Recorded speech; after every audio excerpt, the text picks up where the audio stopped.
Good afternoon, everyone. Call to order this public hearing, which is convened under the provisions of the Local Government Act of British Columbia to hear submissions relative to the proposed bylaw. All persons who believe that their interest in property is affected by the proposed bylaw shall be given a reasonable opportunity to be heard respecting matters in the proposed bylaw. I would ask those members of the public who wish to speak to commence your address to this board by clearly stating your name. The board will not debate the matters of a proposed bylaw with individual citizens, but members of the board may ask questions of you following your presentation. The main function of this public hearing is to listen to your views. No one will be or should feel discouraged or prevented from making their views heard. Bylaw number 2907 will amend an existing site-specific use in the RL1 zone to allow recreational vehicle park use in addition to a campground at 975 Nielsen Street, south of Merritt, BC. Ms. Corporate Officer, are there any written submissions? Chair Roden, no written submissions have been received at this time. Thank you. Are there any in-person submissions? I understand that the applicant is here. If you would like to address the board, then you do have that opportunity now, or you can sit and see if there are any questions from the board. Okay, thank you. So are there any questions from members of the board for the applicants? Seeing none, I will call a second time for representations. None online. Calling a third and final time for representations. There being no speakers, I declare this public hearing closed. Thank you very much. All right. And straight over to, I call to order this meeting of the Thompson-Nicola Regional District for Thursday, February 12th, 2026.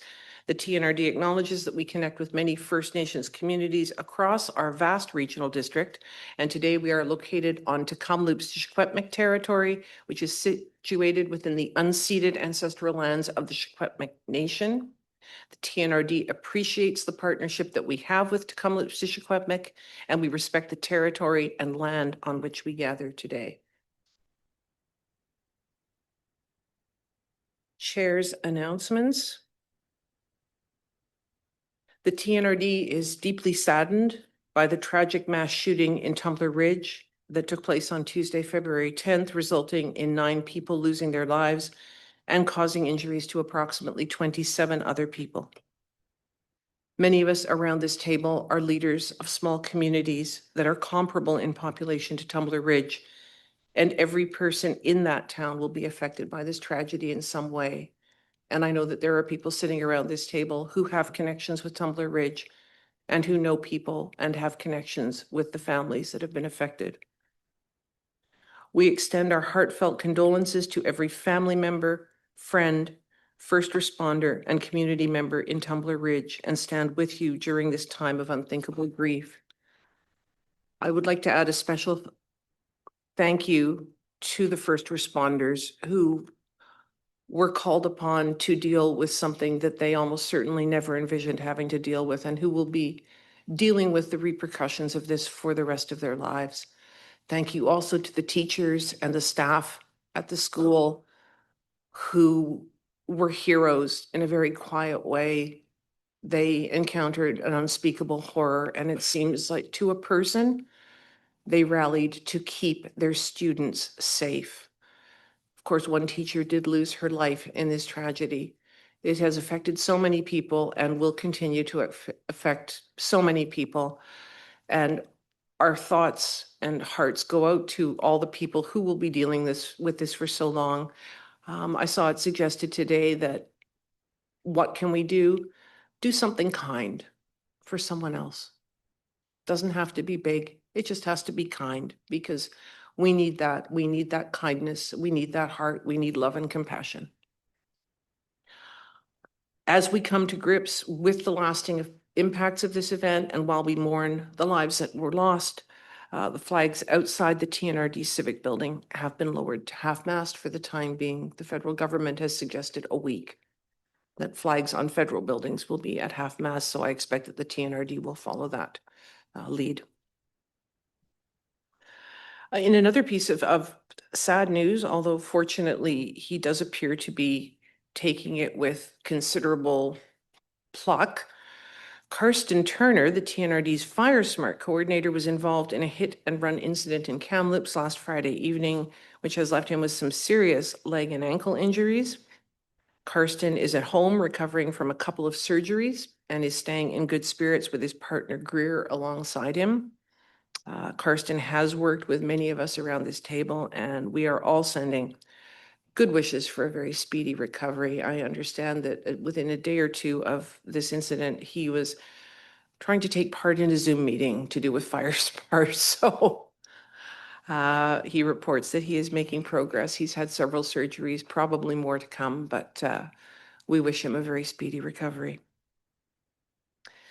And library announcement, the Thompson-Nicola Regional District congratulates Blue River Library branch head Becca Beaton on her retirement after a remarkable career starting April 22nd, 1986. I would try saying that was before I was born, but none of you would believe me. For nearly 40 years, Becca fostered a sense of community, supported a love of reading, and created a welcoming space for generations of Blue River residents.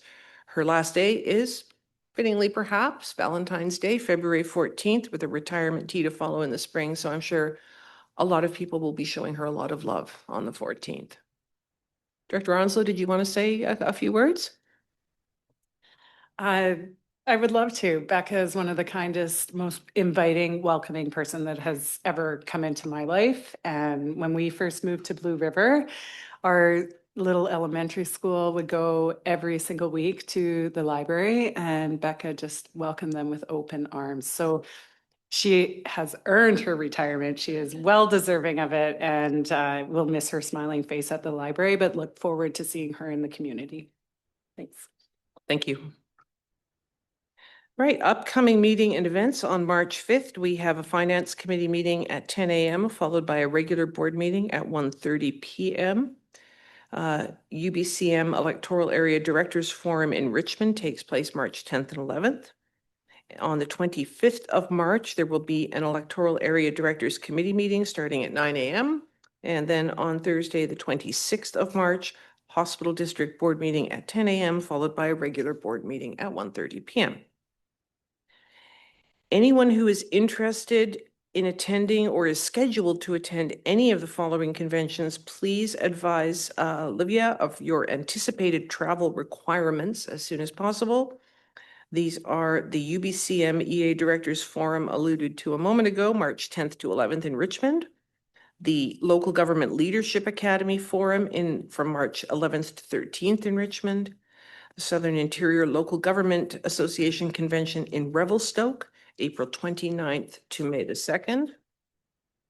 And Federation of Canadian Municipalities, which is in Edmonton, from June 4th to June 7th.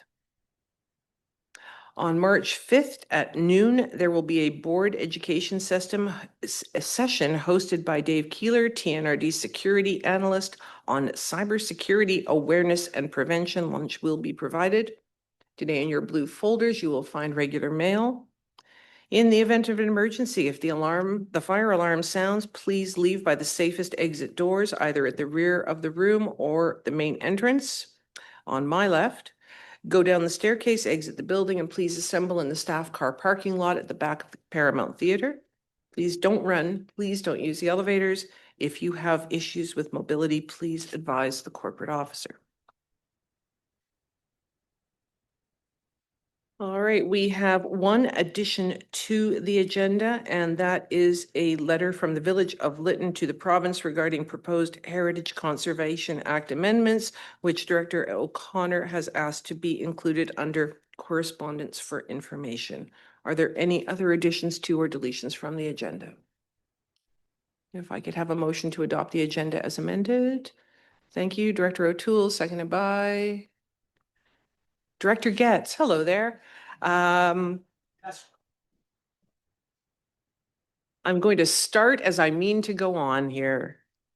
All right, all those in favor? Is anyone opposed? That is carried. We have the minutes of the regular board meeting held on January 22nd. Thank you, Vice Chair Smith, seconded by Director Sarai. Sorry, I saw his hand. I spent a long time ignoring him as well, unfortunately, so I'm just trying to make amends here. Are there any errors or omissions? All those in favor? Opposed? Carried. Bylaws from public hearing. We have zoning amendment bylaw number 2907. Temporary use permit number TUP 84. We do have three recommendations, sorry. Director Blackwell, thank you. Seconds of recommendation 1, seconded by Director Getz. This is to read zoning amendment bylaw number 2907 a third time. Any discussion? All those in favor? Opposed? Carried. Move 2, Director Ranta, seconded by Director O'Reilly. Discussion? All those in favor? Opposed? Carried. Sorry, who was that? Who moved 3? Director Sarai, thank you. Seconded by Director Thorpe. Discussion? All those in favor? Opposed? That is carried. All right, first of 2 delegations. Very happy to recognize Grasslands Conservation Council of BC. We've got Executive Director Mike Dadles and Chair Tom Dickinson, who are going to be here to provide information regarding grasslands resources, projects, and activities in the TNRD.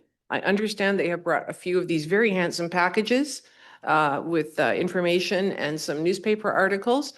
There are going to be a few which you can claim if you would like, but they are on a first come, first served basis, and this one is mine. So, gentlemen, over to you. Well, I appreciate you welcoming us here today. Here to tell you a little bit about the Grasslands Conservation Council, a little bit about grasslands, and just to say thank you for the support for the TNRD over time.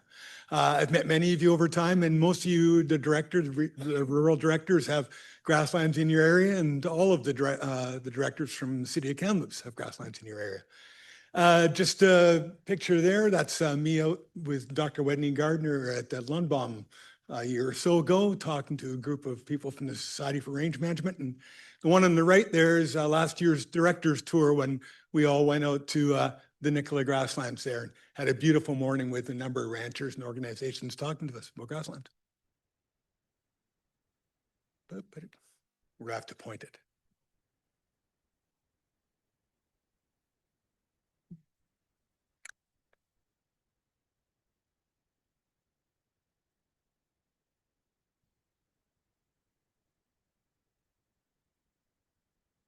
There we go. Okay, good. So a little bit about our organization. I've been a part of it for quite a while as a director, as a member, and for the last 4 years as executive director. But Tom was there at the start, so he's going to give you a bit more background. Thanks very much, Mike. And my name again is Tom Dickinson. I'm a retired professor from the university. And in 1992, I was actually asked to represent part of the Outdoor Recreation Council of this part of the world on the Land and Resource Management Planning Committee that was formed. And part of the goal of that process was to identify areas within British Columbia, and this interior in particular, that were particularly important with regard to protection and conservation, especially because of the value they added to different ecosystems that are represented here. And I was on that group, and we did set aside about 4% of the area as protected areas within British Columbia. And they represented a broad spectrum of different areas. One of the things that was brought to us as priorities were grasslands.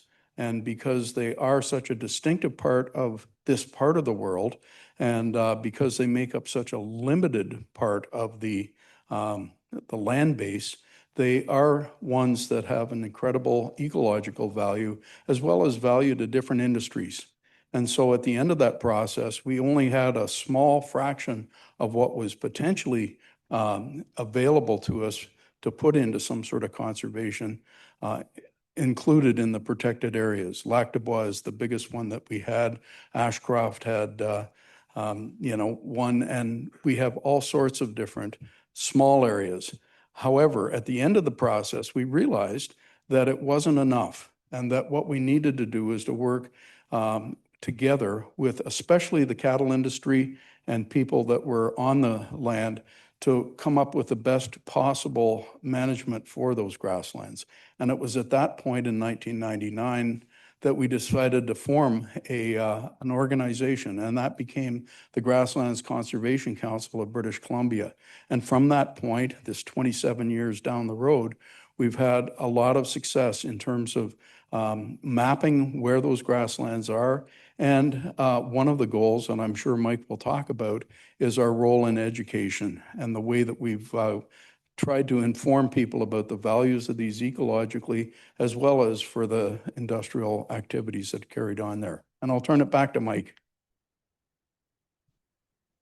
Thanks, Tom. And as an organization, we're the only organization representing grasslands across BC. We are, I think, the only environmental nonprofit based in the TNRD, and probably one of the few, there's many worthy charities in this area, but one of the few charities based out of Kamloops that covers the whole province. A little bit about the stats, less than 1% of BC is grassland.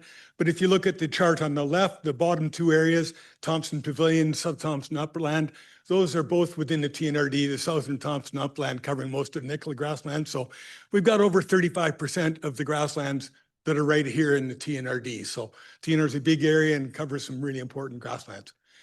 One of the other different things about grasslands as compared to forests and such is that a good portion of them are on private land, so over 43%. Quite a bit on reserve lands, and then there's a little bit portion there on private NGO lands, which include Nature Conservancy lands, which are working to preserve grasslands. As Tom mentioned, education outreach is a big part of what we do. We've also worked heavily on invasive plants and stewardship projects, and I was pleased to note recently when it came to priorities for the TNRD that invasive plants is right up there. And for those who don't remember, I was in the role as invasive plant coordinator for a few years with the organization. And updated grasslands mapping is another big thing we're doing these days.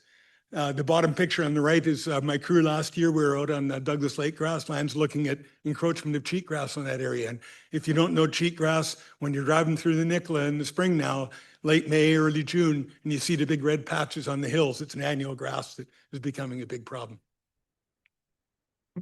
As far as where our organization gets the funding, we're a pretty small, efficient organization. I'm part-time director working out home. But we did get a big boost a couple of years ago from an anonymous donor who's given us $100,000 a year over 3 years of fairly unrestricted money. So that's helped us out.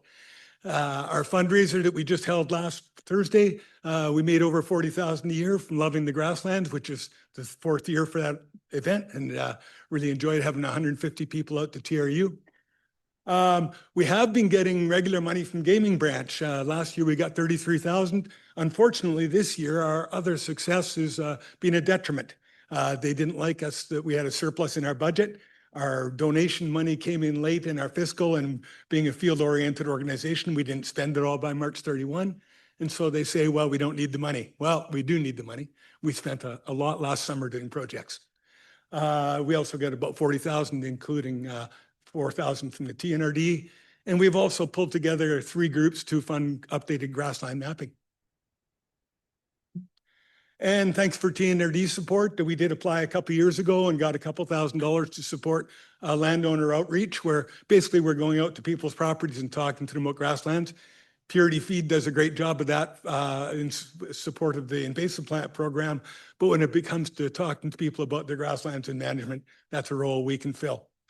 Last year, we got $4,000 for community outreach and education, which allowed us to buy that nice new tent on the top side there, as well as a bunch of materials that we hand out in various sessions. The bottom right one is a session that we held out with the landowners at Big Bar summer before last. So who's doing it? I'm doing it as executive director. I get around the province quite a bit, but heavily within the TNRD. The picture in the top right was me speaking to the Regional Invasive Species Organization coordinators out at Tonka Lake a couple of years ago.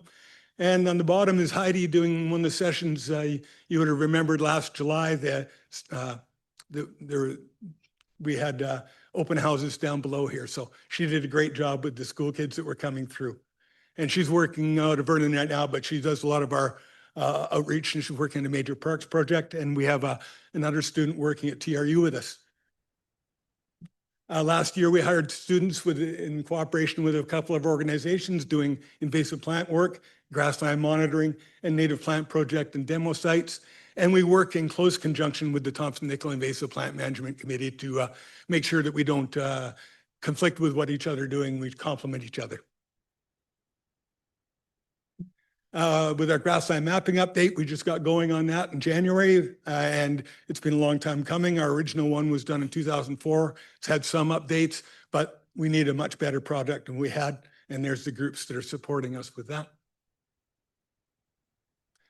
And we're big on partnerships. It's a small organization. I can't do this all on my own, so we work with a lot of organizations. We work with educational organizations, TRU and UBCO, BC Cattlemen and BC Beef Cattle Industry Development Fund. We just applied for some dollars the other day. The Thompson-Nicola Conservation Collaborative is an important planning group. And then BC Parks Foundation and other NGOs and various ministries. I was with the Minister of Forests for quite a while and have good connections with the Minister of Water, Land and Resource Stewardship.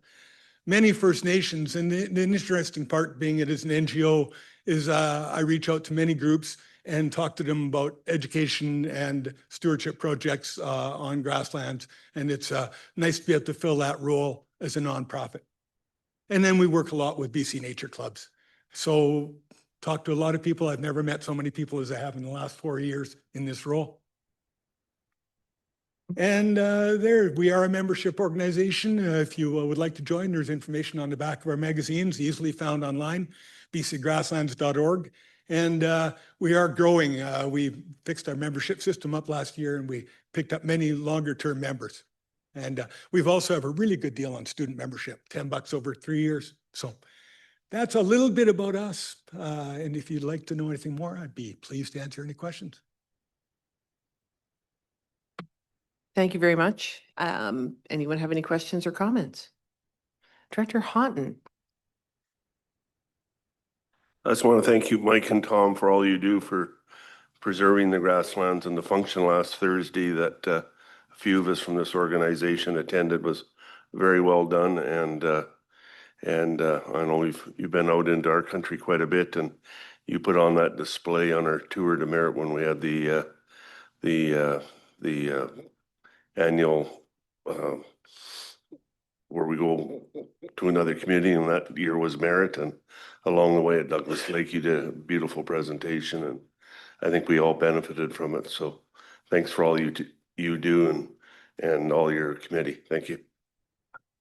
Well, thanks again for your support. And grasslands don't always get the respect they deserve. If anybody wants to know a bit more, ever wants a tour, don't hesitate to contact me. One of the great things about my job is I get to show people around from all walks of life, and really enjoy it. So thank you. Thank you. Director Grenier? Thank you, Chair. Thanks, Mike and Tom, for the presentation. We've got a sizable bighorn sheep population in the Cherry Creek area. And I'm wondering how that interfaces with your grasslands, and they kind of like the alfalfa fields, but just wondering what role they play in what you're trying to do. Yeah, that herd has really grown. Mike knows that I spent a lot of my range career driving back and forth to Ashcroft, and I never saw bighorn sheep through the 90s and then through the 2000s, but that herd is really growing there. They do rely on some good grass to carry them through the winter, and then they move up the slopes, and they need good hiding cover. I'm in Sun Rivers, and I see a lot of them. They seem to like the golf course there more than the alfalfa. But they're doing really well. So that herd seems to be doing quite well out in Cherry Creek. Some of the other herds have suffered a little bit, particularly out towards Spence's Bridge. I believe that they've had a bit more disease issues there. But maintaining the grasslands is definitely important for maintaining those bighorn herds. Thank you. No, I was two things that you said I was going to mention. One is seeing them on the way to Ashcroft. Didn't see them in the 90s, didn't see them in the aughts, and then starting in the mid 2010s to late. Now regularly you see on Facebook, watch out, bighorn sheep around, somewhere. And they are lovely to see. And thank you for also mentioning that grasslands are kind of the Rodney Dangerfield. They don't get no respect necessarily, or they don't get as much as they should. And that's why I personally appreciated that trip we were able to take. Not just driving past a beautiful part of a section of grassland, but going up into it and being able to actually see it stretching around all around, stretching away all around. That really gives, I think, an awesome overview of how important they are and how big they are. One thing I didn't mention is that, you know, the value of the film industry here. When they're coming to film here, they're filming on the grasslands. It's a big highlight. And if you look over all the interior, look at the tourism Kamloops, tourism Kelowna, tourism Vernon, all those sites, they all highlight the grasslands because that's where the views are. And so it's an important part from that aspect and the recreational part. Yep, and the film commissioner was on the bus with us, and she was listing off TV shows and movies that have filmed in the grasslands around Kamloops, and it's quite a surprisingly large number of productions have come up here and taken advantage of it. So, any Director Middleton? Thank you. Thanks for all the work you do for our community and region. Just a quick question, wasn't up on the slide, and I'd have to go back and look at a bunch of emails and whatnot to refresh my memory, but the purchase of the property on the upper part of Juniper and above Rose Hill there, which is, I believe, being converted into parkland, but will grasslands also have input into the management or the overall use and design of what that area will now become? Yeah. And when will that property be open for the public to use? Yeah, no, I'm glad you asked that question. It's a very interesting piece. I hadn't gone to it because I basically respected the private land aspect over the years. And then BC Parks Foundation, a lot of people don't really know what it is. It's not BC Parks. It's a separate foundation with fairly large funding that is purchasing lands in BC. And most of them are going to parks. As far as working with them goes, we got in touch with them, and Tom through the naturalists as well.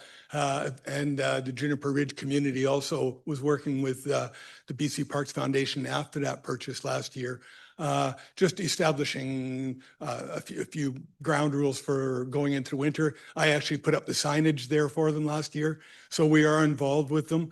And we're talking to them tomorrow. Actually, we have a Zoom call with some staff members from the BC Parks Foundation about potential inventory work for us and their plans for management plans for the future. And I also talked to Parks about whether they were taking it over, and that's not a firm deal yet, whether it will be a BC Park. They are having a bit of a celebration at the end of February where we're going to get together and have a dinner and talk more about that. So BC Parks Foundation is actively working on it. As far as access goes, it is legal now. You can, if you go up and look at the signage goes, it says no off-road vehicles, no fires, no camping. But as far as actually going in there and accessing the area, it is open to the public there now. Thank you very much. You're welcome. Thank you. Any other questions or comments? No? All right, seeing no hands in the air. Director Getz? No, he doesn't have his hand up. Not letting this one go. Appreciate it. Thank you very much, gentlemen, for coming today, and keep up the good work.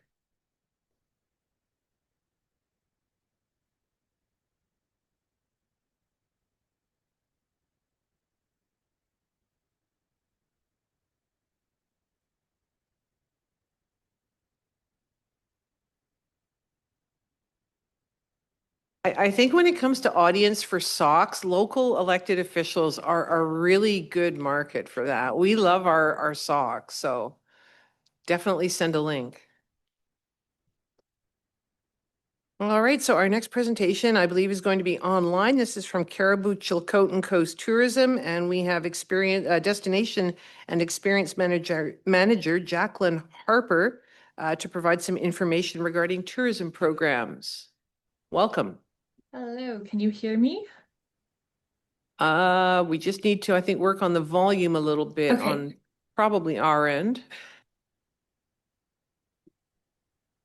Is that better? Okay, we're at maximum, so maybe just snuggle up to your computer there, I guess. Okay, is that better? That's better. Okay, I'll just hold the mic closer to my mouth then. Perfect, thank you. And are the slides up? I can't see them on my end. No, we are Not seeing them. Hi, Jacqueline. Are you able to share your screen? Yep, I Your can share my presentation? screen. 1 second. Let me just Thank get the you. slideshow up.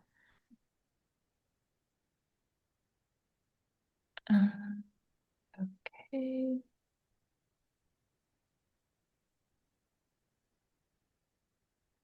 Can you see my presentation now? Oops, sorry, I didn't hit share. Can you see that? Yes, it's just come up. Okay, Village of perfect. Clinton. Awesome. All right. So, I just wanted to thank everybody for having us speak today. My name is Jacqueline Harper, and I am the Destination and Experience Manager for the Cariboo-Chilcotin Coast Tourism Association. Oh, there we go. The slides are going now. Okay, so just a little bit about us, the Cariboo-Chilcotin Coast Tourism Association, or the CCCT for short. We're a nonprofit, stakeholder-based regional destination management organization. So we focus on promoting responsible tourism development and marketing the region's tourism products. So the CCCT has been active in the region since 1962, and we support the stakeholders. We work with partners and help expand local economies through tourism. So just to go over quickly our pledge to government, this CCCT team adds value to government by providing real-time industry information, timely, effective responses to opportunity, proactive guidance and counsel on potential challenges, and advancing insights on behalf of the visitor economy within our region.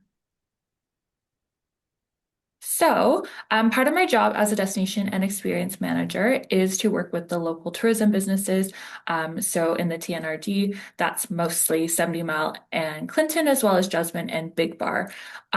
So as a DEM, I support businesses in those areas and just want to share a couple of highlights. So in the southern region, I've helped increase the number of operators on the Land Without Limits website, that's our website, by 24%.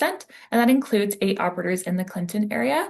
I've helped businesses get 12 special offers on our website, and that's one of the highest trafficked pages. So really helping drive those views to bookings for the local businesses there. I've also helped get businesses on our general store. So this is to really help the businesses, people looking to spend money on virtual stores and stuff like that in the area. I also helped in terms of travel media exposure, get the Gold Rush Trail featured in Destination British Columbia's article on places in BC inspired by the Taylor Swift Eras Tour. So that was super exciting. And then at the last BC Tourism Awards, I nominated 2 operators, which ended up in the final 3 for most remarkable experience in BC. And these were in the TNRD area, so Echo Valley Ranch and Spa, as well as Siwash Lake Wilderness Resort and Ranch. Really demonstrating that Clinton is a gateway to top ranch experiences in British Columbia. And I'm proud to say that Siwash Lake won most remarkable tourism experience in BC at the awards gala this past March. So we also had 2 familiarization tours coming through the region with journalists. In August, it was Nature's Heartland, and they stayed at Echo Valley Ranch, and they made a quick stop in Clinton as well. And then at the end of September, we had a German journalist fam coming from Lillooet to Siwash Lake through the region. So some exciting exposure to the region. So just a couple highlights on last year's projects. We had a forest service roads project. So this worked with the forest industry to improve road maintenance based on our evaluation matrix that factors in tourism entities. We had a sports tourism as well, framework, sorry. And so we had 4 meetings with sports user groups and came up with a framework to help these communities to host sporting events. We had a crisis communication training. So we delivered 3 communication workshops that provided operators with tools to communicate effectively during emergencies, whether that be to frontline staff, tourists, guests, or emergency personnel. And from our surveys from respondents, they said that 62% said that they thought the workshop was extremely valuable to the tourism industry as a whole. The key takeaways from the workshop included that the importance of pre-planning responses, concise messaging, pacing responses when being interviewed, and understanding the support systems available during a crisis. We've also are working on a job to staff matchmaking program, which does continue into this year as well. But this really helps to support our operators with hiring. We have resurrected our matchmaking program, and we're working with Thompson Rivers University in Kamloops to match operators looking to hire tourism staff with students looking for tourism summer jobs. And we've also connected with UBC and UNBC, their co-op programs, to be able to hire some students for the summer. So exciting project. And then finally, we have a regional trail strategy. So we're working on a framework to help local user groups be able to create tourism trails. So trails for visitors coming there. So last year we held 9 engagement sessions, including one in Clinton, and we've had 120 people provide input at these sessions. So we're currently just finishing up some of what we've heard and how to move forward and create these great trails for tourism. So I just wanted to share some current projects underway as well. I'm working on a tourism careers presentation for high schools in the region. So currently working on that presentation and hoping to really drive home the impact of working in tourism to high school students, as well as like volunteering at local events. So that's currently underway, and I'm hoping to present at high schools pretty soon. We also have the Resiliency in Workforce project. So this project is geared toward helping build a more resilient tourism industry. So there's lots of different aspects to it. I said the job matching program earlier, but we're also looking into some short-term seasonal housing to gain and retain strong workforce. And so we're pulling a lot of threads together to reiterate the challenges in tourism and create some solutions to these problems. Just wanted to provide a couple marketing updates as well. So we have a brand new website coming this spring, making it easier for guests to plan their visits to the region. We also have a general store that I mentioned earlier, and this really connects visitors with local businesses with online shops. So it doesn't even have to be a tourism business, but any kind of local artisan that has an online store. We also have a new travel guide and map pad coming. So that'll be really soon and be delivered to businesses across the region. And we also have some new marketing opportunities. So we're working with BC Magazine, Road Trip Edition, Media Planet, the Weather Network. So lots of exciting places to get more exposure to this region. And finally, we have a food map coming too that will be launching on our new website to help visitors find amazing places to eat within the region. And just a couple other little updates. So we do accessibility assessments. So we offer this free to operators, and it really helps understand key accessibility attributes that go on both Hello BC website as well as on some of our websites. So this really helps people with different challenges and abilities to find places they can go eat, travel, stay. So it's a really great program. Last year we did 20 more operator assessments in the southern part of our region, including in Clinton. And this year we're hoping to get 12 to 20 more businesses kind of assessed. We just launched the original certification in our region. So the original is a mark of excellence that ensures visitors can find quality tourism experiences, and it displays businesses that offer products and services that are truly authentic and have been accredited by the Indigenous Tourism Association of Canada. So we're starting to work with the local tourism businesses who are Indigenous owned to get certified to really help visitors who are looking for these experiences. We also work with Schoolie Mitchell, and this is a cost reduction services program. So this helps businesses cut costs in many different ways. They are the largest independent cost reduction firm in North America and help businesses reduce cost in areas such as credit card processing, phone and internet fuel, office supplies, and waste. So lots of great ways to find ways to cut businesses, especially for some of those larger businesses. And then finally, Biosphere programs. So the Biosphere certification is an internationally recognized third-party certification, and it shows businesses dedicated to the United Nations Sustainable Development Goals. Our business is certified, but we're always helping businesses get certified to get that attraction and show that they are really making these incredible sustainable changes. So slowly wrapping up. But I just wanted to share a couple of important upcoming dates. So we do have a marketing roadshow coming up. So a bit of it will be covering the municipal and regional district tax and how valuable there are opportunities to learn how to use that for the local tourism businesses. So we have 2 sessions coming up in the TNRD. Loon Lake sessions are currently scheduled for April 15th and Clinton currently for April 16th. We're just finalizing and booking everything right now, so there are some more details to come on locations and times for those dates. So stay tuned if you're interested, and please let me know if you are hoping to attend. And then I just wanted to share that our annual tourism summit and annual general meeting is scheduled now. It's going to be October 19th to 21st in Lillooet this year. We're really excited, and if anyone is looking to come, please let me know, as well as we're accepting sponsorship, speakers, and other engagement or partnerships. So please let me know if you'd like to attend or collaborate in any way. And then I'm just gonna leave you now with my contact information. And I'll open it up for questions. But I sincerely appreciate your time. And yeah, I'm excited to collaborate with everyone moving forward. All right, thank you very much for the presentation. Does anyone have any questions or comments?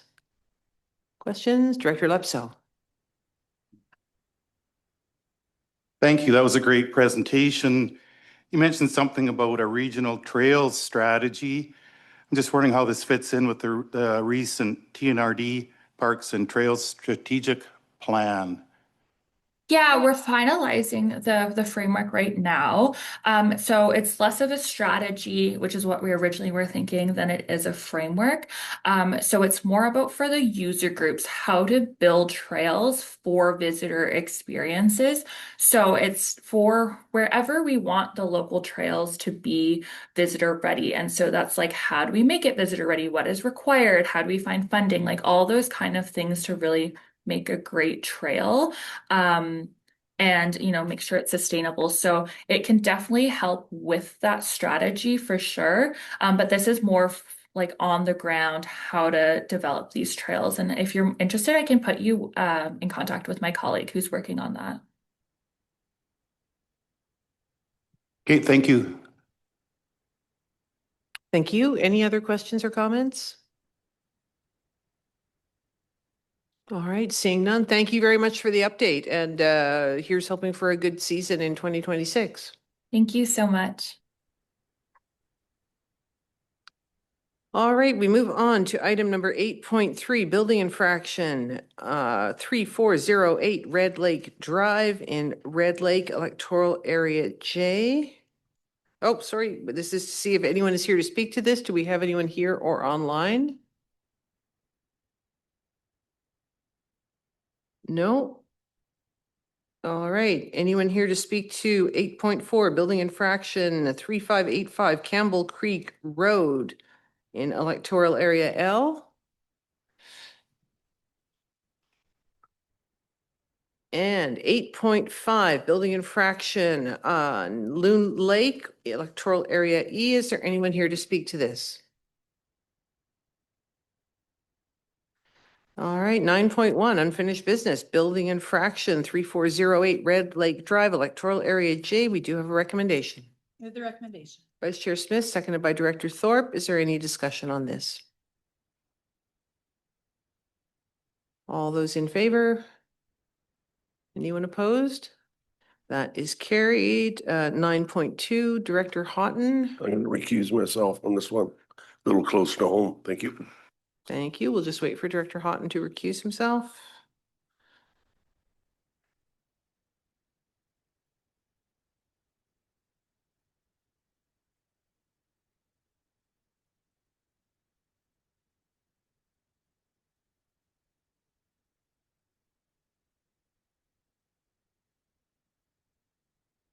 All right, thank you. Now we do have a recommendation. Director Sarai, seconded by Director Kerslake. Thank you. Any discussion on this? Questions? On the question, all those in favor? Is anyone opposed? That is carried. We will wait for Director Houghton to make his way back in.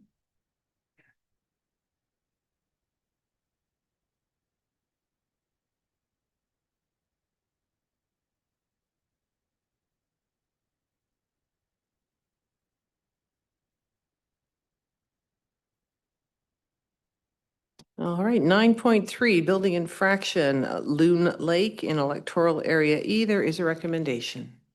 Director Thorpe, thank you. Seconded by Director Lepso, thank you.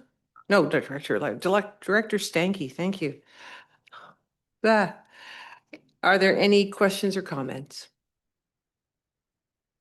No? All those in favor? Anyone opposed? That is carried.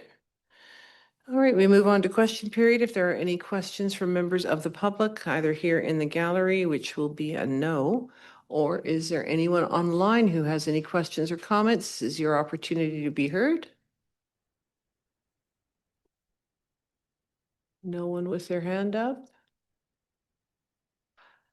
All right, development applications, 11.1, zoning amendment bylaw number 2903.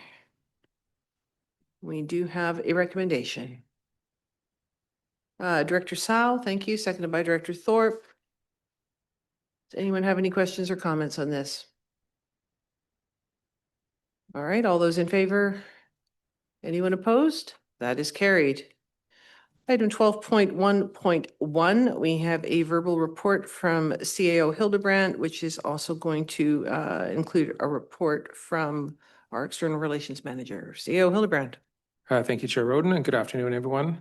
I just have 4 quick updates for you today, and then we'll pass it over to Mr. Kelly.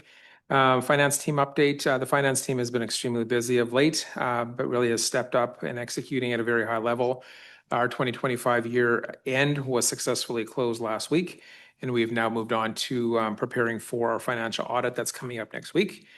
In addition to this critical work, we're finalizing our 2026 budget. That'll be part of the feedback we get from the board on Friday at our committee of the whole. We are in the middle of our finance HR software implementation, which is a massive project for the organization, and that one continues to move forward very well. So right now it's all hands on deck, and I'm really happy with the way things are going and being managed. So thank you to our entire team for their effort and their help during this time. Within the department, we have successfully filled 3 positions through internal promotion, which was exciting. We posted for a finance manager job and received several very talented applicants. We are in the final stages of interviewing and expect to make that decision by the end of this week or early next week. And CFO Fox remains on leave, and I have recently touched base and checked in to see how she was doing. So that's the update from a finance team. Secondly, I wanted to just talk a little bit about Minister Anderson's meeting that we recently had. I would like to thank Minister Anderson and the Board of Directors for coming in on a Sunday and meeting with the Minister to talk about some of our regional advocacy topics and important projects we've been working on. It was a great discussion, and I appreciate the chance to get the 2 levels of government together and make sure they understand what our concerns are. The board-approved letter that we would have approved last time was sent out this week, which provided more information, not only a thank you, but more information about some of the questions that she asked during that discussion. And we were able to provide how we have used our Growing Communities Fund to impact our water and sewer systems. But thank you to all that participated. Thirdly, Chase Community Composting Pilot Program. This is also some exciting news with a new partnership with one of our member municipalities. Our solid waste team has been working closely with the village and community to develop a pilot program for composting. Community composting pilot was presented to the village back in January. The project is basically 2 3-bin compost units in the area that takes into account 20 households. So this will be a bit of a pilot project for us to drop off kitchen and food scraps. This is going to be delivered with Chase and Area Family Services and supported by a community champion, all volunteer-based. It aligns with TNRD's organic waste diversion and education goals. Village of Chase Council has approved the project to proceed, and we are moving forward on next steps here in the very near future. So congratulations for that group. And thank you to Chase as well.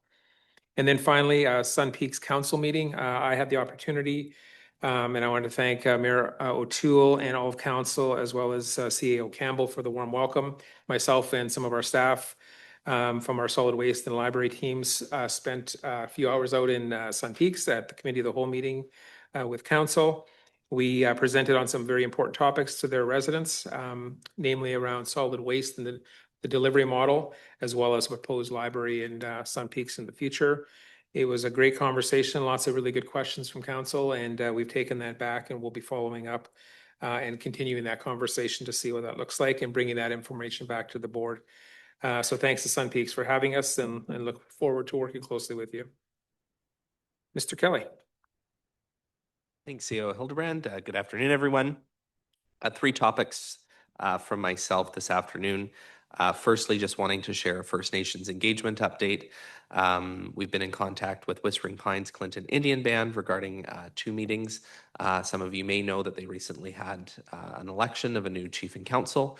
So they're reaching out and interested in engaging with our elected officials who would be within their territory. As well as a technical meeting between staff of both respective governments.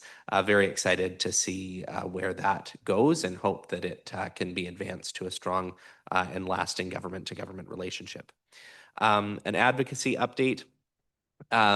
Since the beginning of the year, there's been a number of staff level meetings between TNRD staff and staff of the provincial government. 2 of note, this past week, we met with staff from the Ministry of Emergency Management as well as the Ministry of Forests to discuss the egress route file. And as well, we have an upcoming meeting with the Ministry of Agriculture and their staff to discuss concerns regarding the Agricultural Land Commission. Planning is ongoing for our next advocacy tour, which will be our only advocacy tour in 2026, given the local government elections, which will take place in early May. In discussions with CEO Hildebrand and Chair Roden, we're hoping to include chairs of other committees to help bolster our advocacy efforts on that trip. And finally, just a reminder, tomorrow there is our training session with Reese Harding. Participation in person is not mandatory. Mr. Harding will be joining us via Zoom. So there is a Zoom link that was attached to the meeting invite that was sent out to all of you.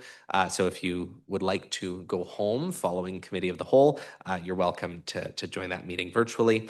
Following Reese's training session, we'll have a short 15-minute presentation along with question and answers from Denise McCabe, our lawyer, with more specifics regarding some of the land claims more locally.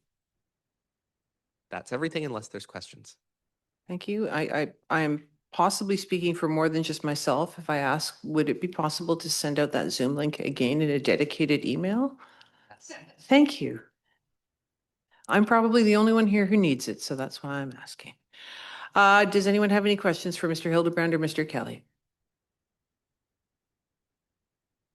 Questions or comments? No? All right, gentlemen, thank you very much.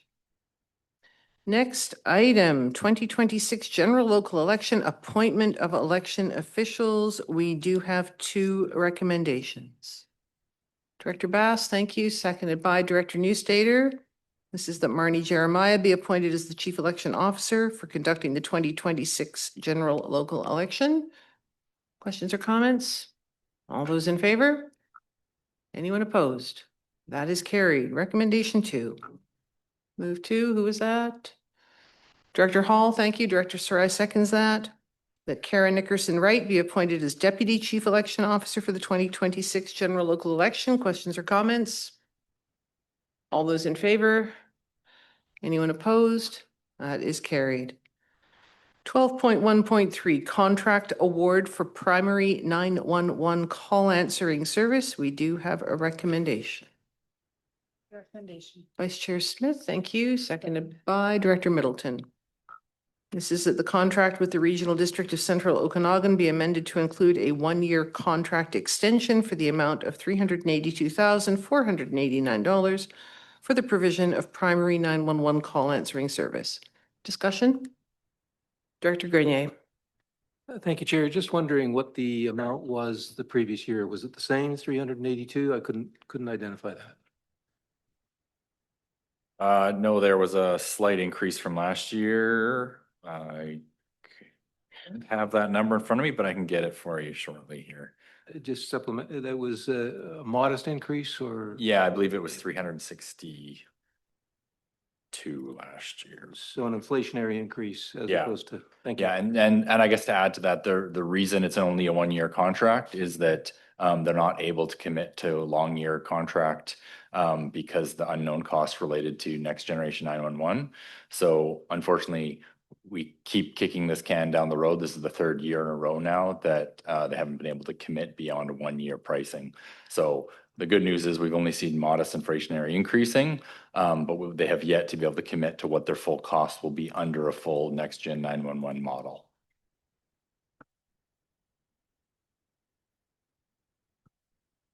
Lori, who's that? Mr. Yes. The cost for the contract last year was $365,000, about a 5% increase. About $17,000. Thank you. All right, any other questions or comments? All those in favor? Anyone opposed? That is carried. 2026 SILGA Convention resolutions. We have 3 recommendations regarding 3 resolutions for SILGA. Recommendation 1.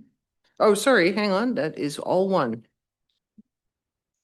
All right, Director Thorpe, thank you. Seconded by Director Sarai. So that the 3 resolutions are establishing a reliable long-term funding program for community wildfire response training, requesting a publicly accessible website be created for tracking rural gravel road maintenance, and requesting core provincial funding for public libraries be increased from $10 million to $30 million annually. Any discussion on any of these points? Director Grenier.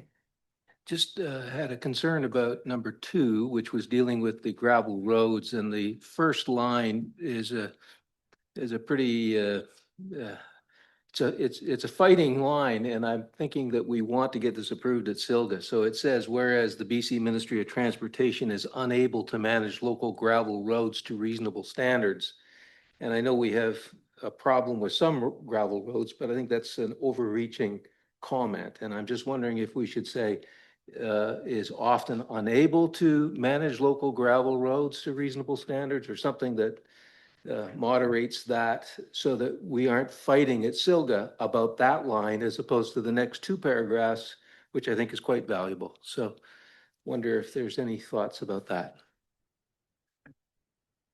Any thoughts about that? Would it be possible to make an amend to amend the resolution along those lines easily? Thank you, Chair. We can add in the word often into the resolution and just adopt it as amended. Everyone agreeable with that? Good, thank you. Thank you, Director Grenier. Any other questions or comments?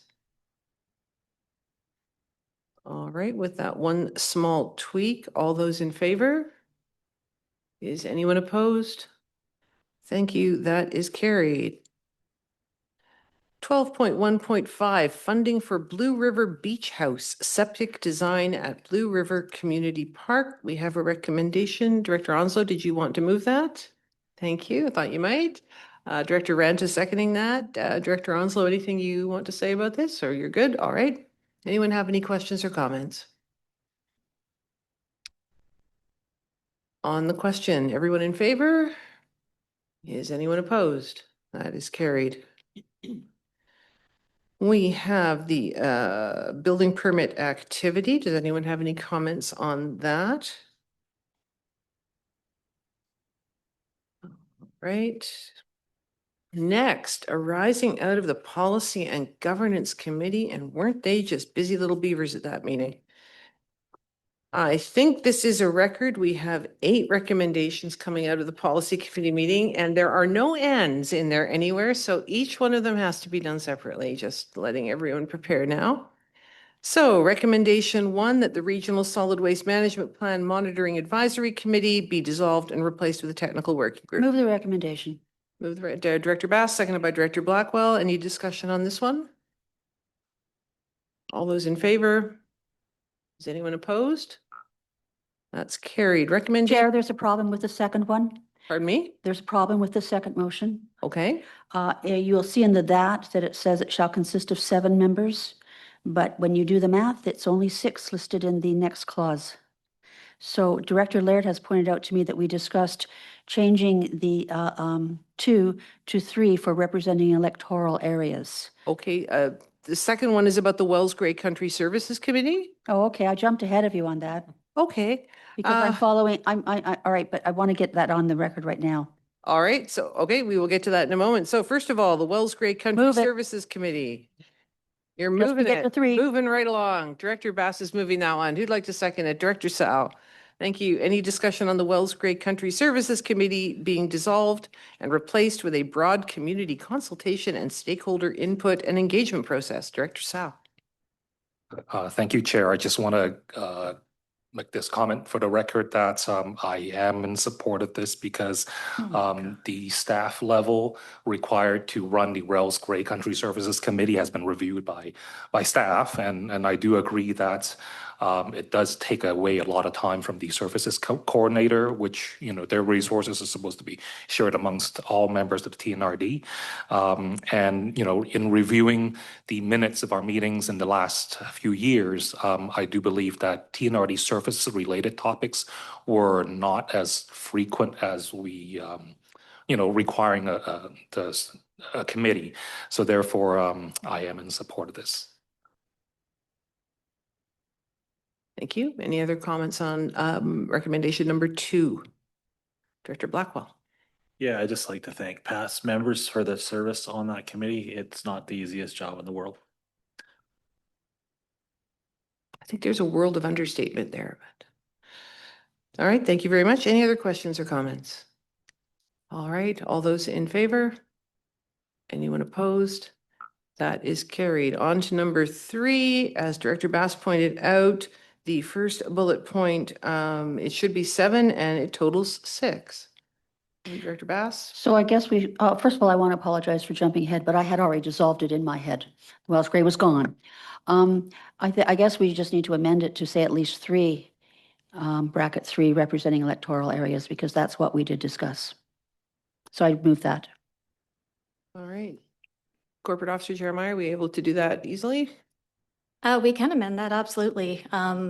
Because it does say at least, we still do have the ability to appoint more members at the chair's discretion. Yes, that was the discussion at the policy committee meeting that that there have to be at least 2 representing electoral or areas, at least 2 representing small municipalities, and at least 2 representing large ones, to give whoever is the chair at a given moment in time the flexibility to be able to appoint enough people, because we can't always predict who is going to want to be on a given committee at a given time. Director Bass, does that make sense? Well, yeah, it does, except there's no logic then, because it says it shall consist of 7. But then even when you say at least 2, it still adds up to 6. So if you did 2, 2, and 2, it's still 6.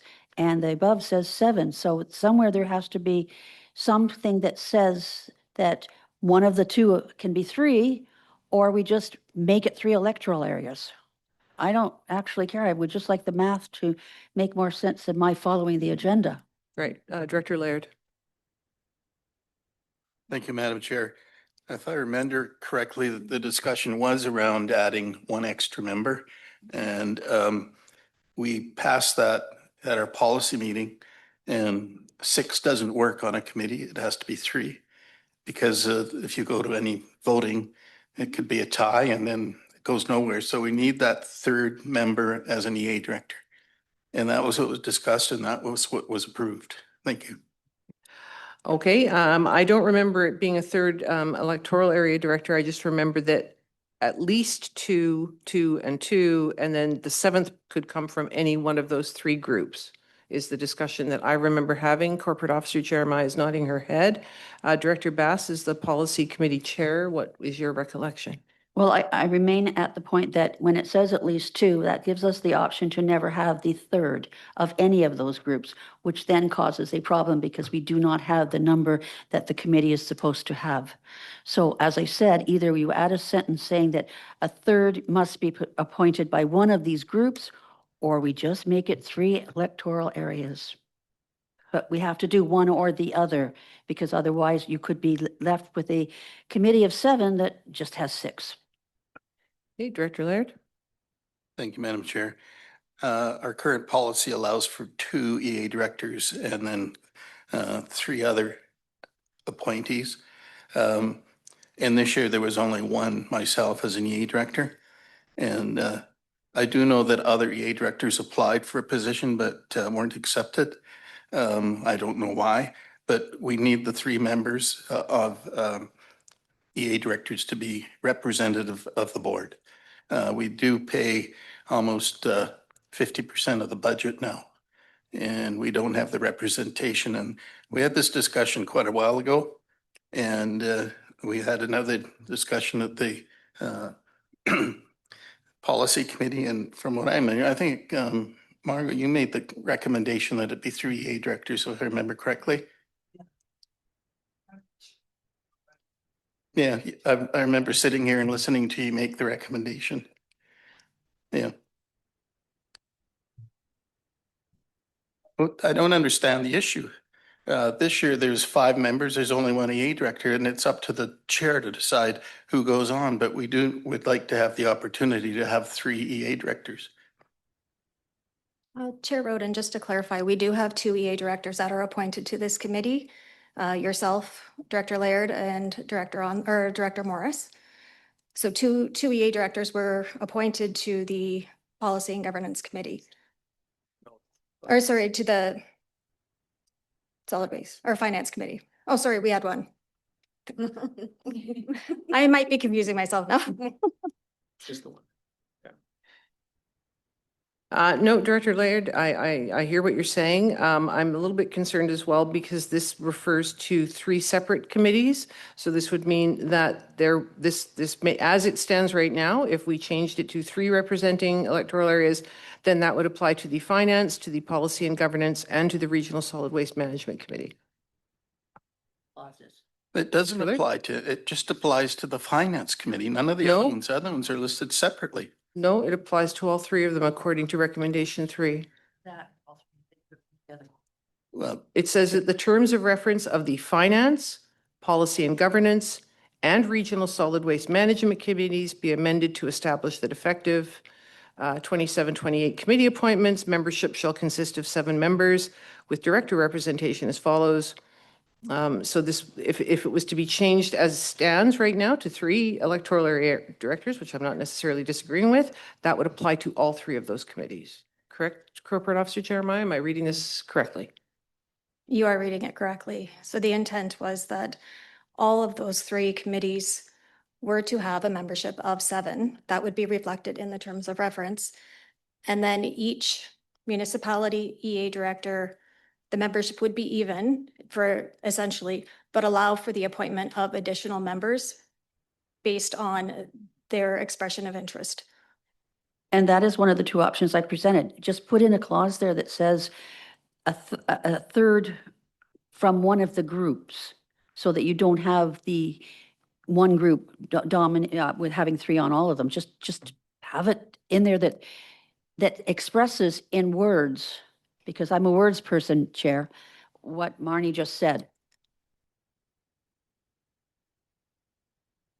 So Corporate Officer Jeremiah, is there a suggested wording that you would, or a wording that you would suggest that would reflect Director Bass's wishes? If I may attempt through the chair, that paragraph that reads, at least 2 representing electoral areas, 2 representing small municipalities, 2 representing large municipalities, and a single person from any area on both the finance and policy governance. It's just those 2. The solid waste management is in the separate bullet, which specifies 4 EAs, 2 small munis, and 1 large muni. Right. I'd move that. Whoops. So you've made that amendment, Director Bass, and that was seconded by Director Sarai. Thank you. All right. So on the amendment, which is 2, 2, and 2 with a 7th to be taken from any one of the applicants. All right. Any discussion? On the amendment then, all those in favor? Anyone opposed? Director Laird? Anyone else in opposition? All right, so back to the motion as amended. Is there any other discussion? All those in favor? Opposed, if any? That is carried. Recommendation for the board adopt TNRD Intellectual Freedom Policy 10.2.1 as amended. Move the minute recommendation. Director Bass, seconded by Vice Chair Smith. Any discussion? All those in favor? Anyone opposed? Carried. Move the next 5. one. Director Bass, thank you. Seconded by Director Middleton, thank you. This is that the board adopt TNRD Information Access and Protection Policy 4.4.1. Discussion? All those in favor? Anyone opposed? Carried. Move Recommendation repealing 6. Privacy and confidentiality policy 1.2.2. Thank you, Director Bass, seconded by Vice Chair Smith. Discussion. All those in favor? Opposed? Carried. Thank you. Director Blackwell, thank you for moving that. Seconded by Director Thorpe. Thank you. That the board repeal TNRD Privacy Breach Investigation Policy 1.2.5. Discussion? All those in favor? Opposed, if any? That's carried. Move 8. That was Director Getz. Thank you. Seconded by Director Karpuk. The board approve water system acquisition and sustainability policy. As amended. Discussion? Director Grenier. I just wonder, I don't recall this coming to the utility committee meeting, but just wondering if we have specified a dollar figure for a reserve account for any water system that we are about to take over. Part of our problem right now is that we're trying to build up reserves. And if we were taking over somebody else's water system or a new water system, I think we should be considering starting right at the get-go with a reserve from the proponent who's asking us to take it over. So I don't recall discussing this, and I'm just wondering if staff could comment on that. Sure, through the chair. So yeah, we discussed it at the policy committee. This was kind of an odd one. The policy was last reviewed and approved by the utilities committee back in 2015, which was then adopted by the board.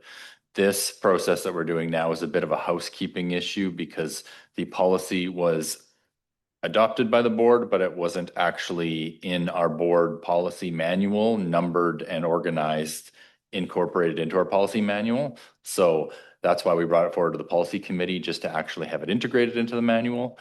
What we told the policy committee that we've made no changes to the actual policy other than formatting and numbering, so it matched our policies. If we want to make any changes to the policy, it can be visited by the utilities committee first. So this adoption of this is unchanged from the original policy that was adopted in 2015. Director Grenier. Thank you, Chair, and thank you for that explanation because it just went right over my head. Yeah, it's a weird one, yeah. My suggestion, because utility committee has been dealing with sort of this legacy issue, almost every meeting we deal with this. And I'm just suggesting that perhaps this particular recommendation be deferred until the utility committee can explore at a 3-hour meeting any potential changes, that being one of them, as to whether or not we want to take over a system without.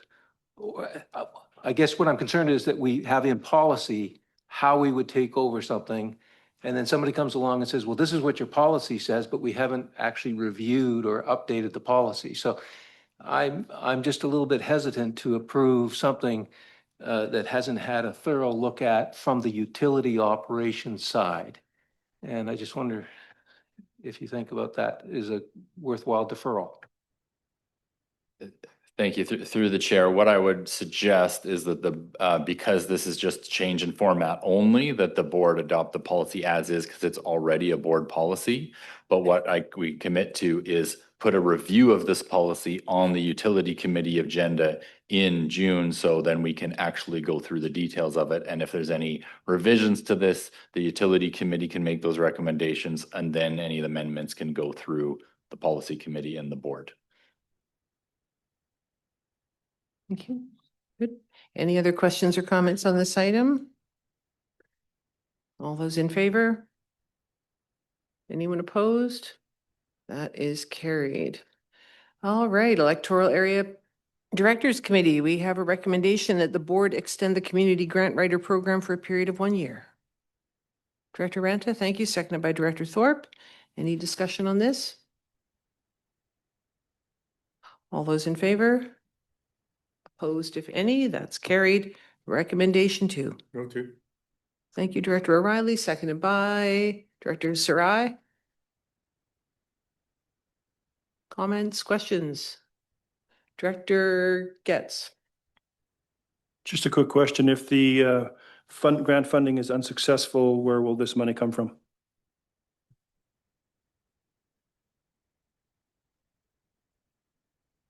No, Mr. Potts is not here anymore. He must have stepped out. We're gonna have to follow up. I don't have the answer off the top of my head unless anybody remembers.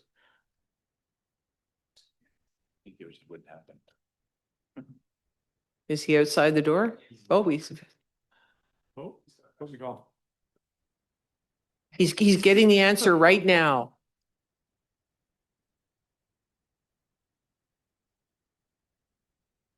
Chicken in the chat room, please. That's all right. That's where the money's coming from. Okay, so thank you. Does that answer your question, Director Getz? Oh, if you could ask your question again, please. So we're at the Electoral Area Director Committee about extending the grant writer program at 32,000 a year. I just was wondering where the money would come from if the grant is unsuccessful. So the $8,000 that we're using towards the NDIT area for E&I, we've historically received that every year. If we don't get that, it would come out of taxation from the same pool of taxpayers that's currently paying into the electoral area grant and aid. On the other side, for the other areas, the ETSI-BC grant, we know that that's not going to be repeated every year. They do kind of a different style to it where they want you to become self-sufficient after you receive the grant. That one will come out of tax, and it will be from the same pool of taxpayers, the electoral area grant and aid service. Okay, thank you very much. Go back to his Any other questions or comments? All those in favor? Anyone opposed? That is carried. All right, we move on to action correspondence. Green Lake Community Center NDIT grant. I understand Director Smith would like to speak to this item. Thank you, Chair. Yeah, just a little backstory. This building has been used, or it's been in use since 1980, primarily as a snowmobile club. And the last couple of 3 years, the snowmobile membership has been going down and down. And they've been having a heck of a time just trying to maintain the building. So it was decided last year that they reworked the charter and changed the building into a community center so that there's an opportunity for all of the residents of the South Green Lake area, or Green Lake area in general, to take advantage of it as a community center and not as a snowmobile club. Because there's a lot of people that don't snowmobile around the lake, if you can imagine that. Anyway, so there's a lot opportunity for a lot more use for the community center now, and we've already seen it starting to happen. The membership has gone up crazy, and so it's a big success story for the Green Lake area. And one of the items that came to light is that it's not really acoustically friendly, so it holds 80 people, and it's extremely noisy in there when there's 80 people, especially when, they get talking. So anyways, it's been decided to apply for a grant to the NDIT for acoustical installation that is going to change the dynamics of the inside of the building. So I'd like to move motion that the board direct staff to send a letter to the Green Lake Community Center expressing support for the Northern Development Trust grant application for the installation of acoustical sound remediation panels. Thank you. Seconded by Director Newstater. Any more discussion? All those in favor? Anyone opposed? That is carried. No. 14.1.2 City of Kamloops Southern Interior Local Government Association Resolution. I believe, Director Sarai, that I have crafted something that gets close to what you indicated you wanted, but I'll let you speak to this first. Yeah, thank you, Chair, and I thank you for helping navigate this. Just a history, this went through City of Kamloops, and we sent this correspondence not only to Silga, but every municipality in BC to take to their area local governments for support. And the reason I'm bringing it to TNRD for support is if we can send it to the RDOs in BC to send to their area local governments as well. And so I'm looking for your guidance how we want to do that. I'll give it a try. So Director Sarai since this is already going to the Southern Interior Local Government Association as a resolution from the City of Kamloops, there's no need for the TNRD to do it as well.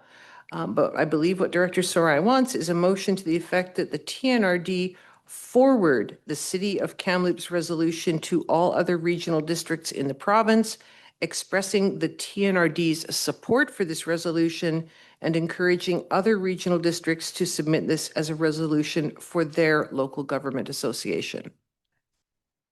Okay, was that what you wanted, Director Sarai? Yeah, and I don't think there's any hurt. I can take advice from the rest of the directors. I don't think there'd be any harm for TNRD to support as to Silga as well.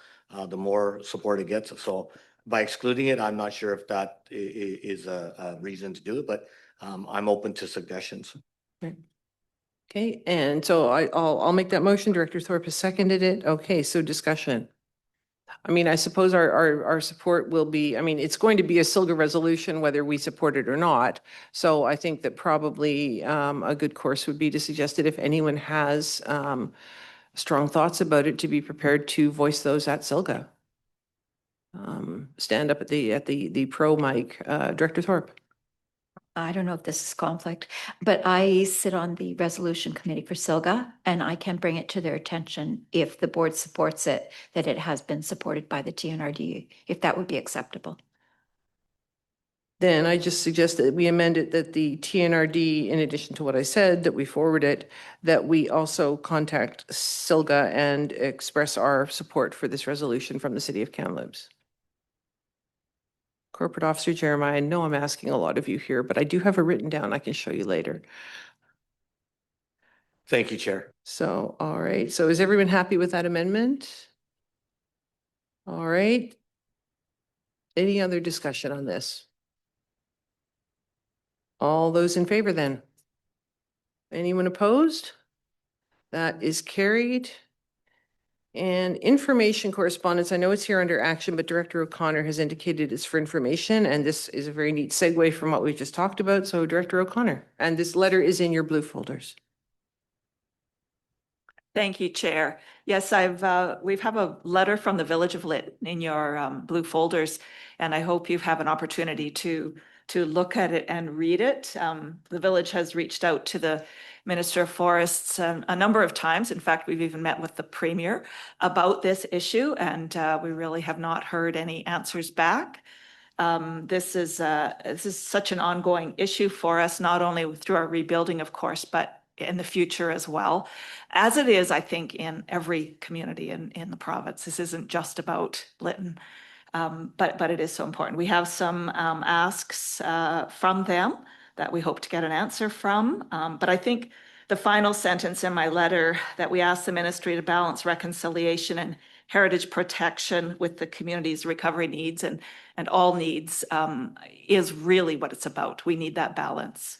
So please, it is a public letter. This is the first time we've put out a letter that's public, so feel free to share it. Thank you. Thank you. Does anyone have any questions?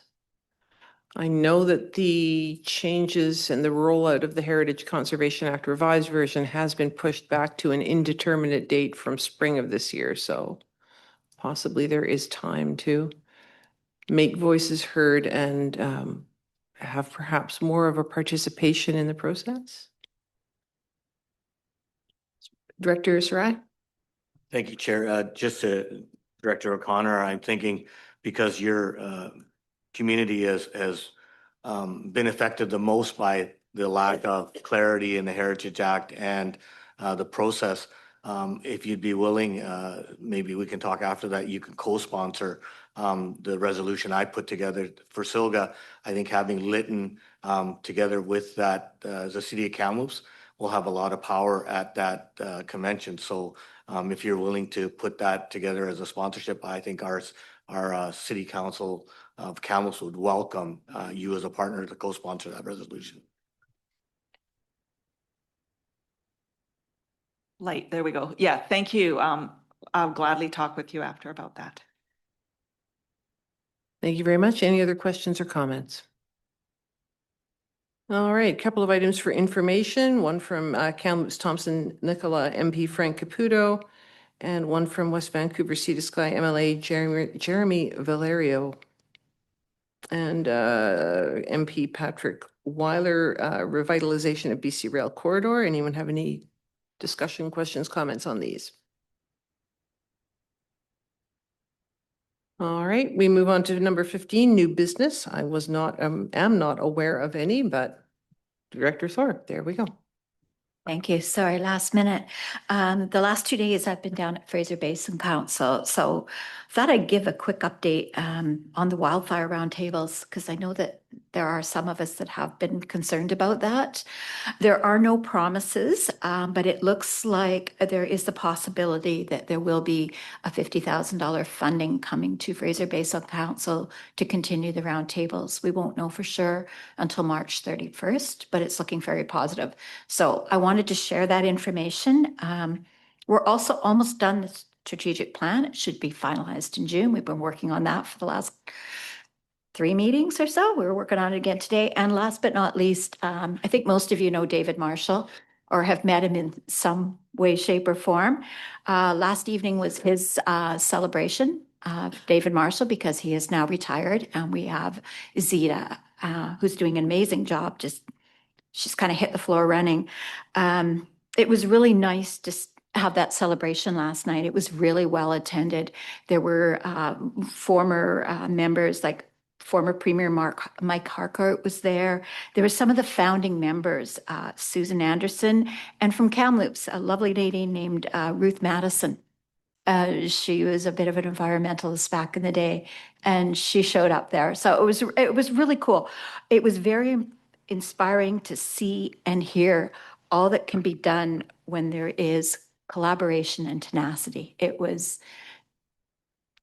made my heart warm. It was great to see that collaboration, tenacity, and how far they've come. So I just wanted to share that. Thanks. Thank you very much. Any other, Director Houghton?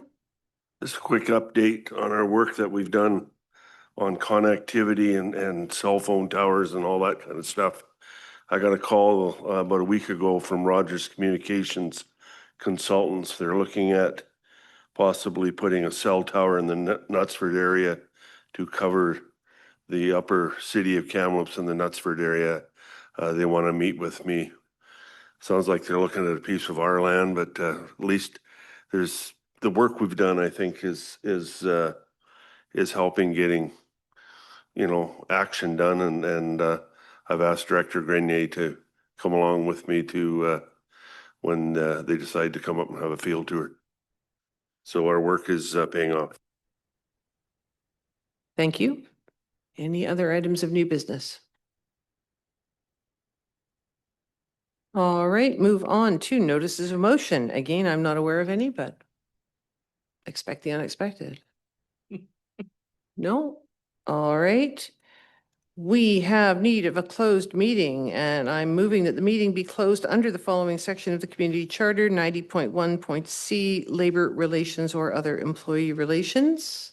Seconder, Director Blackwell, thank you. All right, we will adjourn this meeting and be back in closed in a couple of minutes.